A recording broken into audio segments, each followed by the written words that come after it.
ओम साई राम। श्री साई सच्चरित्र अध्याय 12। काका महाजनी, धुमाल वकील, श्रीमती निमोणकर, नासिक के मूल्य शास्त्री, एक डॉक्टर के द्वारा बाबा की लीलाओं का अनुभव।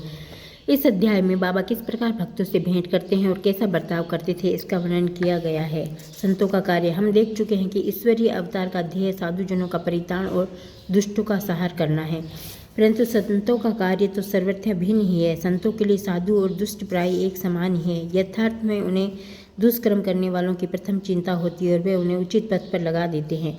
वे भव सागर के कष्टों को सोखने के लिए अगस्त्य के सदृश और अज्ञान तथा अंधकार का नाश करने के लिए सूर्य के समान है। संतों के हृदय में भगवान वासुदेव निवास करते हैं, वे उनसे पृथक नहीं हैं। श्री साईं भी उसी कोटि में हैं जो कि भक्तों के कल्याण के निमित्त ही अवतीर्ण हुए थे। वे ज्ञान ज्योति स्वरूप थे और उनकी दिव्य प्रभा अपूर्व थी। उन्हें समस्त प्राणियों से समान प्रेम था। वे निष्काम तथा नित्य मुक्त थे। उनकी दृष्टि में शत्रु, मित्र, राजा, भिक्षुक सब एक समान थे। पाठकों, अब कृपया उनका यश श्रवण करें। भक्तों के लिए उन्होंने अपना दिव्य गुण समूह पूर्णतः प्रयोग किया और सदैव उनकी सहायता करने के लिए तत्पर रहे। उनकी इच्छा के बिना कोई भक्त उनके पास पहुंच ही नहीं सकता था। यदि उनके शुभ कर्म उदित नहीं हुए हैं तो उन्हें बाबा की स्मृति कभी नहीं आई और न ही उनकी लीलाएं उनके कानों तक पहुंच सकी। तब फिर बाबा के दर्शनों का विचार भी उन्हें कैसे आ सकता है था। अनेक व्यक्तियों की श्री साईं बाबा के दर्शन की इच्छा होते हुए भी उन्हें बाबा के महासमाधि लेने तक का कोई योग प्राप्त न हो सका। अतः ऐसे व्यक्ति जो दर्शन लाभ से वंचित रहे, यदि वे श्रद्धापूर्वक साईं लीला का स्मरण करेंगे तो उनकी साईं दर्शन की इच्छा बहुत कुछ सीमा तक तृप्त हो जाएगी।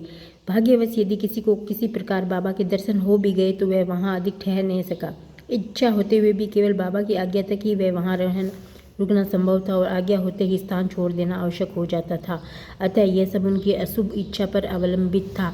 काका महाजनी। एक समय काका महाजनी बम्बई से शिरडी पहुँचे। उनके विचार एक सप्ताह ठहरने और गोकुल अष्टमी उत्सव में सम्मिलित होने का था। दर्शन करने के बाद बाबा उनसे पूछा, तुम कब वापस जाओगे? उन्हें बाबा के इस प्रश्न पर आश्चर्य सा हुआ। उत्तर देना तो आवश्यक ही था, इसलिए उन्होंने कहा, जब बाबा आज्ञा दे। बाबा ने अगले दिन जाने को कहा। बाबा के शब्द कानून थे जिनका पालन करना नितांत आवश्यक था। काका महाजनी ने तुरंत ही प्रस्थान किया। जब वे बम्बई में अपने ऑफिस में पहुंचे तो उन्होंने अपने सेठ को अति उत्साहपूर्वक प्रतीक्षा करते पाया।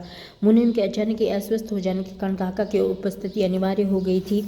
सेठ ने शिरडी में का जो पत्र काका के लिए भेजा था वह बम्बई के पते पर उनको वापस लौटा दिया गया। भाऊ साहब धुमाल। अब एक विपरीत कथा सुनिए। एक बार भाऊ साहब धुमाल एक मुकदमे के संबंध में निफाड़ के न्यायालय को जा रहे थे। मार्ग में वे शिरडी उतरे। उन्होंने बाबा के दर्शन किए और तत्काल निफाड़ को प्रस्थान करने लगे, परंतु बाबा की स्वीकृति प्राप्त न हुई। उन्होंने शिरडी में एक सप्ताह और रोक लिया। इसी बीच निफाड़ के न्यायाधीश उदर पीड़ा से ग्रस्त हो गए। इस कारण उनका मुकदमा किसी अगले दिन के लिए बढ़ाया गया। एक सप्ताह बाद भाऊ साहब को लौटने की अनुमति मिली। इस मामले की सुनवाई कई महीनों तक 4 न्यायाधीशों के पास हुई। फलस्वरूप धुमाल ने मुकदमे में सफलता प्राप्त की और उनका मुवक्किल सामने मामले में बरी हो गया। श्रीमती निमोणकर। श्री नाना साहब निमोणकर, जो निमोण के निवासी और अवैतनिक न्यायाधीश थे, शिरडी में अपनी पत्नी के साथ ठहरे हुए थे। निमोणकर और उनके पत्नी बहुत सा समय बाबा की सेवा और उनकी संगति में व्यतीत किया करते थे। एक बार ऐसा प्रसंग आया कि उनका पुत्र बेलापुर में रोग से पीड़ित हो गया तथा उसकी माता ने वहां जाकर अपने पुत्र और अन्य संबंधी से मिलने तथा कुछ दिन वहां व्यतीत करने का निश्चय किया, परंतु श्री नाना साहब ने दूसरे दिन ही उन्हें लौट आने को कहा। वे असमंजस में पड़ गई कि अब क्या करना चाहिए, परंतु बाबा ने सहायता की। शिरडी से प्रस्थान करने के पूर्व वे बाबा के पास गई। बाबा साठेवाड़ा के समीप नाना साहब और अन्य लोगों के साथ खड़े हुए थे। उन्हें जाकर चरण वंदना की और प्रस्थान करने की अनुमति मांगी। बाबा ने उनसे कहा, शीघ्र जाओ, घबराओ नहीं। शांत चिन्त से बेलापुर में 4 दिन सुखपूर्वक रहकर सब संबंधियों से मिलो और तब शिरडी आ जाना। बाबा के शब्द कितने सामयिक थे। श्री निमोणकर की आज्ञा बाबा द्वारा रद्द हो गई थी। नासिक के मूल्य शास्त्री ज्योतिष। नासिक के एक कर्मनिष्ठ अग्निहोत्री ब्राह्मण थे जिनका नाम मूल्य शास्त्री था। इन्होंने 6 शास्त्रों का अध्ययन किया था और ज्योतिष और सामुद्रिक शास्त्र में पारंगत थे। वे एक बार नागपुर के प्रसिद्ध करोड़पति श्री बाबू साहब बूटी से भेंट करने के बाद अन्य सज्जनों के साथ बाबा के दर्शन करने मस्जिद में गए। बाबा ने फल बेचने वाले से अनेक प्रकार के फल और अन्य पदार्थ खरीदे और मस्जिद में उपस्थित लोगों को उनके विपरीत कर दिया। बाबा आम को इतनी चतुराई से चारों ओर से दबा देते थे कि चूसते ही संपूर्ण रस मुंह में आ जाता था। गुठली और छिलका तुरंत फेंक दिया जाता था। बाबा ने केले छीलकर भक्तों में बांट दिए और उनके छिलके अपने पास रख लिए। हस्तरेखा विशारद होने के नाते मूले शास्त्री ने बाबा के हाथ का परीक्षण करने की प्रार्थना की, परंतु बाबा ने उनकी प्रार्थना पर कोई ध्यान न देकर उन्हें 4 केले दिए। इसके बाद सब लोग खड़े बाड़े को लौट आए। सब मूले शास्त्री ने स्नान किया और पवित्र वस्त्र धारण कर अग्निहोत्री आदि में जुट गए।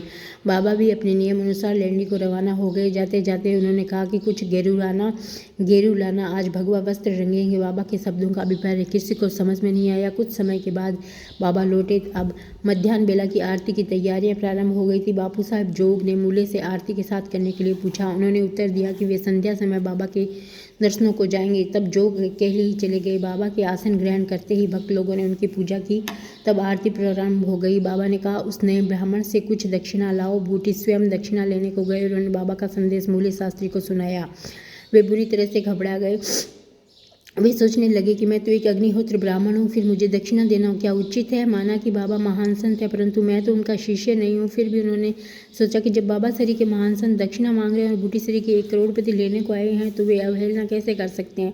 इसलिए वे अपने कृत्य को अधूरा ही छोड़कर तुरंत बूटी के मस्जिद को गए। वे अपने को शुद्ध और पवित्र तथा तुरंत बूटी के साथ मस्जिद को गए। शुद्ध पवित्र तथा मस्जिद को अपवित्र जानकर कुछ अंतर से खड़े हो गए और दूर से ही हाथ जोड़कर उन्होंने बाबा के ऊपर पुष्प फेंके। एकाएक उन्होंने देखा कि बाबा के आसन पर उनके कैलाशवासी गुरु गोलप स्वामी विराजमान है। अपने गुरु को वहां देखकर उन्हें महान आश्चर्य हुआ और कहीं यह स्वप्न नहीं है, मैं तो पूर्णतः जागृत हूँ, परंतु जागृत होते हुए भी मेरे गुरु महाराज यहाँ कैसे आ पहुँचे। कुछ समय तक उनके मुंह से एक शब्द भी नहीं निकला। उन्होंने अपने को चिकोटी ली, पुनः विचार किया, परंतु वे निर्णय नहीं ले सके कि कैलाश वाली गोलप स्वामी मस्जिद में कैसे आ पहुँचे। फिर सब संदेह दूर करके वे आगे बढ़े और गुरु के चरणों पर हाथ जोड़कर प्रस्तुति करने लगे। दूसरे भक्तों से तो बाबा की आरती गा रहे थे, परंतु मूले शास्त्री अपने गुरु के नाम की गर्जना कर रहे थे। फिर सब जाति पांति का अहंकार, पवित्रता अपवित्रता की कल्पना त्याग कर वे गुरु के श्री चरणों में पुनः गिर पड़े। उन्होंने आंखें मूंद ली, परंतु खड़े होकर उन्होंने आंखें खोली तो बाबा को दक्षिणा मांगते हुए देखा। बाबा का आनंद स्वरूप और उनकी अनिर्वचनीयता शक्ति देख मूले शास्त्री का आत्मविस्मृत हो गए। उनके हर्ष का पारावार न रहा। उनकी आंखें अश्रुपूर्ति होते हुए भी प्रसन्नता से नाच रही थी। उन्होंने बाबा को पुनः नमस्कार किया और दक्षिणा ली। मूले शास्त्री कहने लगे, मेरे सब संशय दूर हो गए हैं। आज मुझे अपने गुरु के दर्शन हुए हैं। बाबा की यह अद्भुत लीला देखकर सब भक्त और मूले शास्त्री गर्वित हो गए। गेरू लाओ, आज भगवा वस्त्र रंगेंगे। बाबा के इन शब्दों का अर्थ सब ही समझ में आ गया। ऐसी अद्भुत लीला श्री साईं बाबा की थी। डॉक्टर एक समय एक मामलतदार अपने एक डॉक्टर मित्र के साथ शिरडी पधारे। डॉक्टर का कहना था कि मेरे इष्ट श्री राम है, मैं किसी यवन को मस्तक में नमाऊंगा। अतः वे शिरडी जाने में असहमत थे। मामलतदार ने समझा कि तुम्हें नमन करने का कोई बाध्य नहीं करेगा, नहीं तुम्हें कोई ऐसा करने को कहेगा, अतः मेरे साथ चलो, आनंद रहेगा। वे शिरडी पहुंचे और बाबा के दर्शन को गए, परंतु डॉक्टर को ही सबसे आगे जाते देख, बाबा की प्रथम चरण वंदना करते देख सबको बड़ा विस्मय हुआ। लोगों ने डॉक्टर से अपना निश्चय बदलने और इस भांति एक यवन को दंडवत करने का कारण पूछा। डॉक्टर ने बतलाया कि बाबा के स्थान पर उन्हें प्रिय इष्ट श्री राम के दर्शन हुए, इसलिए उन्होंने नमस्कार किया। जब वे ऐसा कर रहे थे कि तभी उन्हें साईं बाबा का रूप पुनः दिखने लगा। वे आश्चर्यचकित होकर बोले, क्या यह स्वप्न है? यह यवन कैसे हो सकते हैं? अरे यह तो पूर्ण योग अवतार है। दूसरे दिन से उन्होंने उपवास करना प्रारंभ कर दिया। उन्होंने प्रतिज्ञा की कि जब तक बाबा स्वयं बुलाकर आशीर्वाद नहीं देंगे तब तक मस्जिद में कदापि नहीं जाऊंगा। इस प्रकार 3 दिन व्यतीत हो गए। चौथे दिन इसका एक इष्टमित्र खानदेश से शिरडी आए। वह दोनों मस्जिद में बाबा के दर्शन गए। नमस्कार होने के बाद बाबा ने डॉक्टर से पूछा, आपको किसने बुलाने का कष्ट किसने किया? आप यहाँ कैसे पधारे? यह प्रश्न सुनकर डॉक्टर गर्वित हो गए और उसी रात्रि को बाबा ने उन पर कृपा की। डॉक्टर को निद्रा में ही परमानंद का अनुभव हुआ और वे अपने शहर लौट आए। उन्हें भी 15 दिनों तक वैसा अनुभव होता रहा। इस प्रकार उनकी साई भक्ति कई गुना बढ़ गई। उपयुक्त कथाओं की शिक्षा विशेषता मूले शास्त्री की यही है कि हमें अपने गुरु में दृढ़ विश्वास होना चाहिए। अगले अध्याय में बाबा की अन्य लीलाओं का वर्णन करेंगे। श्री सद्गुरु साईनाथ अर्पणमस्तु। शुभम भवतु। ओम साई राम।